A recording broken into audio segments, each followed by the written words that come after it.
Okay, so I just wanted to clarify what I'm saying about the president is I don't think it really impacts your day-to-day life that much, right? There's certain things that can change, but in general, you're still accountable for your own kind of situation in life. You still have to wake up and go do whatever you're going to do.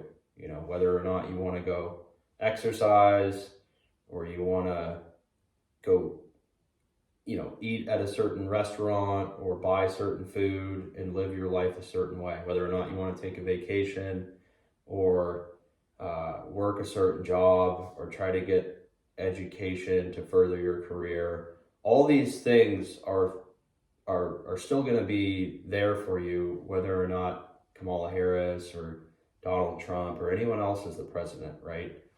So I think people put more weight to whoever the president is than they probably should, because you still have to go do those things regardless of who is president, right?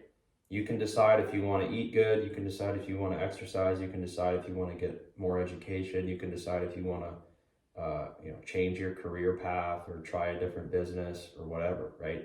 Now, maybe the conditions are more favorable under a certain president if you're a business owner or if you're looking to do a certain thing. But in general, you still can decide if you want to do that or not.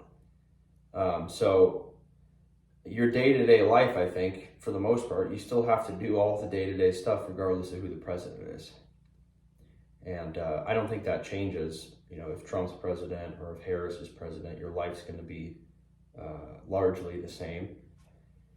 And again, people argue that on both sides, how, Trump's going to do all these things that are going to be bad, or Harris is going to do all these things that are bad, or you're going to have an open border, you're going to be all this government money going to these things. I don't know. Maybe. I mean, there's already an incredible amount of waste within the government, and there's no oversight on it. That's really the fundamental issue with government in general, is that there's no accountability. I've said it before, but all this money is just like continuously coming in, and the government is allowed to allocate resources to things that aren't actually, it's not even profitable, but they don't cover the cost to run the program. There was a stat I read that basically, like, every dollar that gets distributed out through the government in various government programs, it actually costs $2 and I think 65 cents to do that. So imagine if you had to invest, to make $1, you had to invest $2.65. Any private person would look at that and say, I'm not going to do that because it doesn't make sense. I'd be better off not doing anything.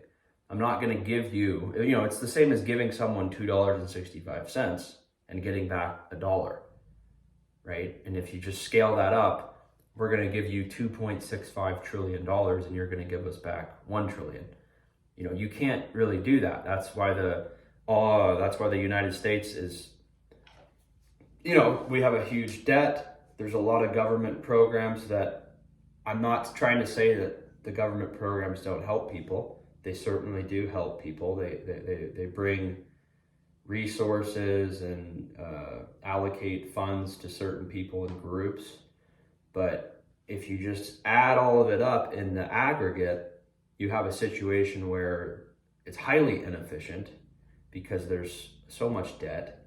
The debt continues to grow, and what they've been doing is just inflating the currency. So inflation really hurts people who don't have anything. If you don't own assets and you don't own stocks and you don't own, like commodities like gold and things that hold their value, you really, it's very regressive. You really get hurt, because if you're just a normal person, and again, I've said this a million times, but if you're a normal person and you're a wage earner, everything in your life becomes more expensive, right? The cost of everything, the price of housing continues to go up. If you don't already own a home, okay, it becomes more onerous to try to get a home, and interest rates go up. So people can't really afford the house price going up significantly and the interest rate going up significantly, right? That's a double whammy to the downside. And if you take that hypothetical person who works a normal job, they make probably a salary, and it's probably fixed. Like, for the most part, it's, within a 5% range of the same amount of money every single year.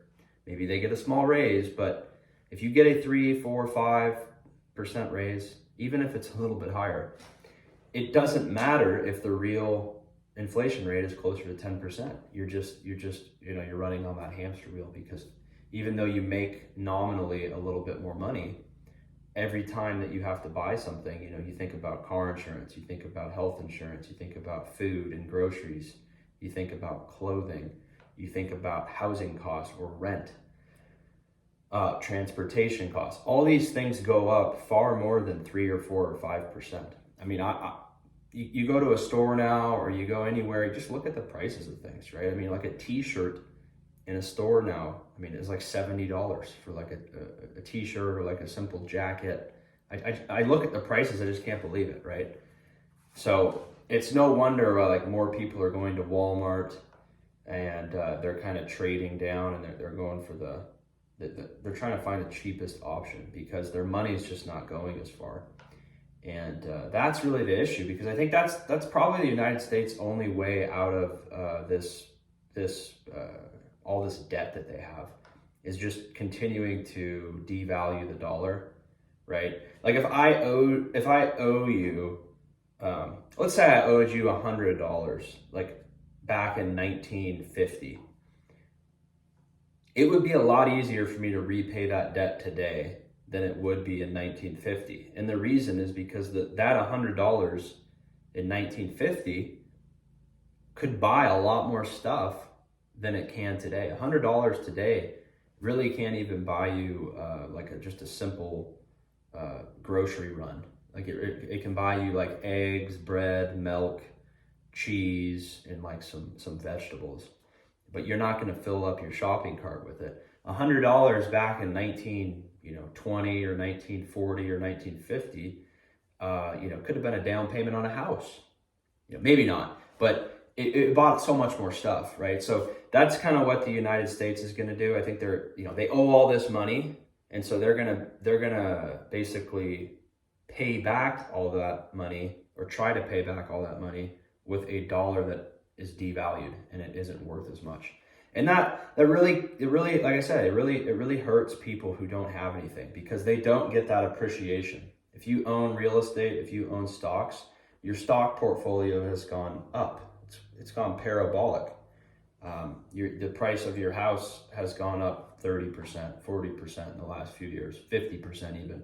Some houses even more. But if you don't own anything and you're just a younger person, even if you're in your 30s or 40s even, if you, certainly your 20s, right? Imagine someone that's 25 years old. What are you supposed to do? Maybe you make $60,000, $70,000 a year. A lot of people make less than that. You have college debt. You're supposed to find a place to live. You can't find a place to live now for less than like $1,500, $2,000 a month. And that's just renting. You don't own anything. So there's not really a lot of money that most people can work with now, and they can't afford these high prices, right? Because think about it, like let's say that there's a house that's worth $500,000. If that house goes up 10% every year, that's another $50,000 that you're asking someone who doesn't own the house to pay, right? And they don't have the steam, they don't have the ability to just generate $50,000. That's their whole year, right? That's their whole after tax, maybe, and after basic living expenses. They might not even be able to save $50,000. And the price of these homes is appreciating 10% a year on a principal of 500,000. So 500,000, and then it's 550,000, and then it's another 10%. It's compounding. It's a compounding rate of growth on a huge number. That's why people that own real estate, they own multiple homes, if they've owned that over the last 15 or 20 years, they've had a lot of wealth created out of that, because the asset price just keeps going up. And so they're leveraged to that asset, and they get 10% appreciation a year on $500,000 or $2 million, right? 10% appreciation on a $2 million real estate portfolio is $200,000 a year. And $200,000 a year is more money than most people can make working full time. So you have like the two different groups of people, where if you're in the asset class of people, you're really just, you're having an easier time keeping up with inflation. Your net worth is going up because you own the right type of assets. And if you don't own any assets and you're just a wage earner, your life, I mean, you're really, I mean, most people are probably just scraping. They're scraping to get by because they don't earn enough money from their occupation. They don't have any passive income. They don't have any assets that just go up in value. They just have a paycheck, and that paycheck gets eaten away by, like I said, groceries and basic living expenses. And they don't have the ability to save up, you know, like a big pile of money that they could use to get into the real estate market. Maybe they could buy some stocks, right? Maybe they could start doing that. But it's just, it seems like everything's a little bit overvalued right now, and things aren't really affordable for someone with a normal income, right? You look at the median numbers of stuff, right? The median is a good indication of how things are going, because half of people are below that and half of people are above that. If you look at the average is usually much higher, because there's a small percentage of people that have a lot of stuff that inflate the average. So for example, you could take a look at 100 people and take a look at their net worth. The average net worth might be like $3 million. But if you have a guy in there that is like worth $50 million or $100 million, he's gonna skew that average much higher.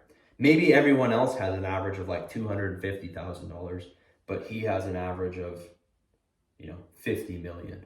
So it's going to skew that number much higher. The median though, you know, you look at like the average, there's videos on it, but the average retirement savings for someone that's in their like 40s, 50s, 60s, the median is incredibly low. It's like barely $100,000 for people that are somewhat close to retirement.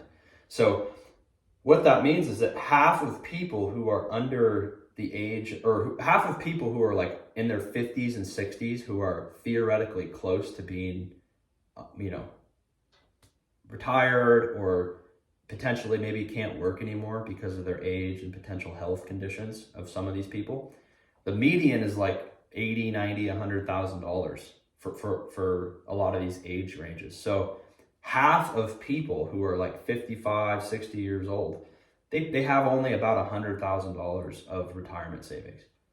And that's it. So maybe they have other assets and stuff, but when 50% of your population has only $100,000 and they're close to retirement, that's not going to be good, right? Because $100,000 in today's economy is really not going to do much for you. It's not going to be enough to sustain a lifestyle of not working, because that money will just get eaten away in really probably a number of years. And Social Security really isn't going to do much either. I mean, it's maybe $1,500 a month. Maybe it's $2,000 a month if you worked long enough. But that's not a lot of money. So people are going to have to work longer, and you know, not necessarily have the type of retirement or situation that they thought they would when they were younger. And some of that's on the individual, right? You know, you should be able to save money and put it aside as you're working. But when 50% of the population does, you know, basically has nothing or close to nothing, then you kind of have a little bit of a problem. And that's what we see. I mean, again, I've said it in other videos, but you really have a situation of the haves and the have-nots. There's just a small percentage of people that are living like kings, basically, and there is a huge percentage of people that are just, living like the serfs, as you would say, from the medieval times. So, anyways, that's just kind of rambling on it. I don't know what the answer is. The president, I don't think really changes much of it. I think everyone's kind of the master of their own destiny. I think you can create opportunities in your life if you're putting yourself out there and you're trying to get more education, you're trying to meet new people. If you have a good personality and you're able to get along with people, certain opportunities will come your way. Now that has nothing to do if Donald Trump's the president. That doesn't have anything to do if Kamala Harris is the president, right? That has everything to do with me, or that has everything to do with you, right? You could meet new people, start a new business, and get into a certain industry and start doing things, irregardless of who the president is, irregardless of what the rule is of abortion, or what the Supreme Court just said about some case. Like, none of that stuff matters really in your day-to-day grind of trying to just be successful, right? Or try to get a new job or whatever, right? These things matter like in a vacuum, sure, but your overall plight in life, I don't think really matters who the president is. You still have to wake up. You still got to brush your teeth. You still have to put your shoes on and pay your car insurance and get in your car and go do whatever you got to do and go talk to whatever people you're going to talk to. And that doesn't matter who's in Congress or who's your local representative or who the mayor is. Like, none of that stuff matters. So people, I think, put too much weight on that and think that somehow their life's going to look so much different under a certain leader. Yeah, maybe it will. If you're like a billionaire or someone that's really rich, maybe a certain president's going to change your tax code. But if you're just a normal guy and you have a normal job and you're trying to just battle every day and make enough money and figure out what you're going to do with your life and decide kind of where you fit in and how you're going to allocate your time, that stuff doesn't matter, because you're more concerned. You're just fighting the battle, man. You're on the front lines of trying to figure out what to do with your life, how you can earn enough money, and who the president is and who the Senate person is and the House of Representatives. Like that stuff doesn't really matter to you, because you have bigger fish to fry, right? You have to go out and actually do something that is gonna offer a service or trade your time for money in the real economy. So anyways, that's just my thoughts. You guys can let me know what you think. If you made it to the end, I appreciate it. I'm just rambling now for 18 minutes. You can subscribe if you want. I hope you guys have a good day. We'll see you on the next one. Take care.